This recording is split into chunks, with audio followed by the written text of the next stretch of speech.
Mirza Baqir Zanjani, one of the closest friends of my grandfather and Sayyid al-Khou'i, when they were all together in the Hawza in Najaf.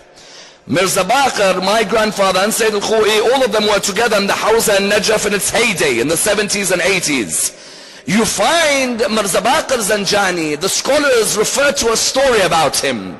A story which highlights that if you actually reflected upon your life, you'll actually realize Allah subhanahu wa ta'ala, even if He just gives you a good wife, that's enough to be thankful for the rest of your life. Mirza Baqir, his wife died. When his wife died, the scholars of Najaf came to console him. When they came to console him, the narrations mention that he looked very sad. He looked very unhappy. The scholars came to him and said, Maulana, you are one of the biggest ulama in Najaf, but we are surprised. We've never seen you so sad. We know your wife's died, but surely you'll have patience. He replied, a wife like that is truly a ni'mah from Allah subhanahu wa ta'ala. I said to him, what do you mean?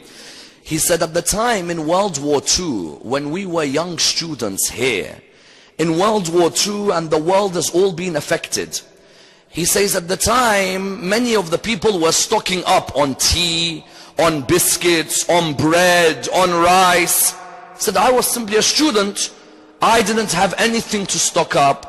And I knew that I had a wife and I had children. And that this wife, I knew she was waiting for me to stock up, but I don't have any money. Said that, so therefore I was waiting to approach her, thinking, what am I going to tell her? He said, she saw me that day. She looked at me. She said to me, Maulana, you are my husband. What is it that's troubling you? He replied, do you know what it is that's troubling me? I said, no. She said, no. He said, do you know what's troubling me? I wish I had some money to go and stack up on rice, to go and stack up, for example, on bread, to go and stack up on other areas, but I don't. She said, how much money would you have needed to do this? He said, I'd need 100 dinar.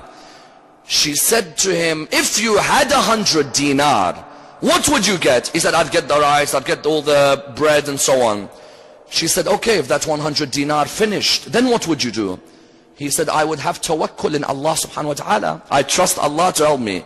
She said, oh Maulana, why don't you then begin with tawakkul from now? Subhanallah. Maulana, you're planning ahead. You're saying, if I had, then I'll have tawakkul. Why not begin with tawakkul and Allah will give you? He said, a wife like that, when she dies, then I reflect upon this and I say, shukran lillah, that Allah gave me a wife like that. What else would I want in this world? When Allah has given me a wife who tells me I have tawakkul, then all I should do is go down in sujood. Therefore,